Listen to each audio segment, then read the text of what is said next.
Hey everybody, welcome back. I'm still David Greenwald and you're still somebody else. Today I'm going to talk about another basic principle of a good language course or program.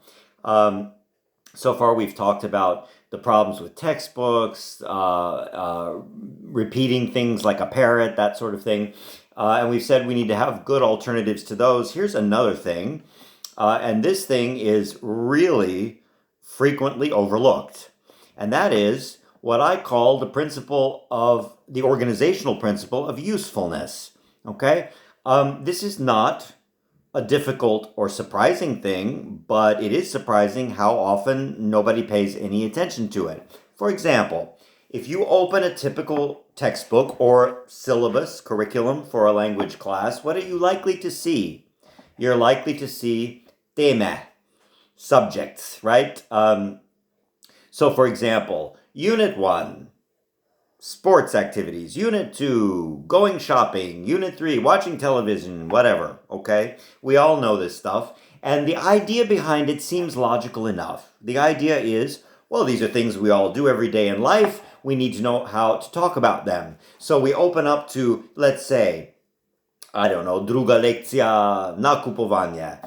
We're going to go shopping today, and this is what we're going to learn. And you get all these words. You get a lot, usually lists of words, and some kind of grammar is also taught in these things. But the thing is, they're organized by topic or subject, not by usefulness. So here's an example. Lekcja 2 na kupowanie. Okay. So here's a list of vocabulary in our textbook for the subject nakupowanie, shopping, okay? And what are we going to see on that list? Well, here, let's just take a couple of examples. We might very naturally see some words like, prodajálka, or vrečka, or nakupowalny vozíček, let's say, okay? All of those are normal things, right? They're things that you see. Every time you go to the store, you have all of those things, you use them all, and it seems like we should know all those words. But here's the thing. I just gave you three words in Slovene. Prodajálka, vrečka in vozíček, nakupovalny vozíček. Okay? All of those are everyday things and they're all very useful. But are they all useful words? No. Okay, prodajálka, maybe. Vrečka, definitely. Vrečka, we know we might have to ask for one, right? You get to the blagajna, the cash register, and you may have to ask, especially today, because now you have to pay 10 cents, right? So you have to ask for these things. You will need to know the word vrečka. Okay? Super. What about prodajálka?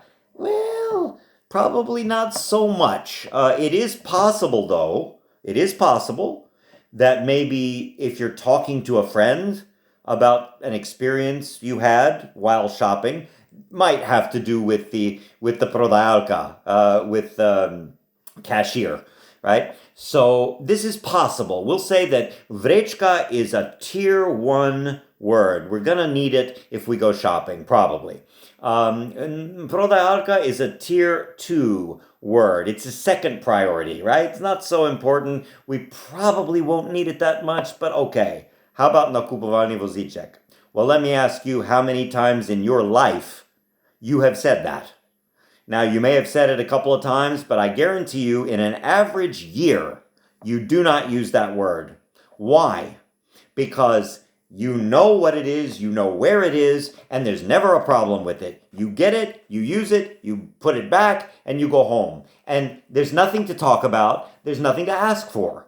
So this is an example of how courses, language courses, are very often organized according to maybe not the very best principles. And so for me, a class gives you the most useful words, the most useful grammar, the most useful besedne zveze, collocations, and phrases, right? The things that come up no matter what the topic, okay?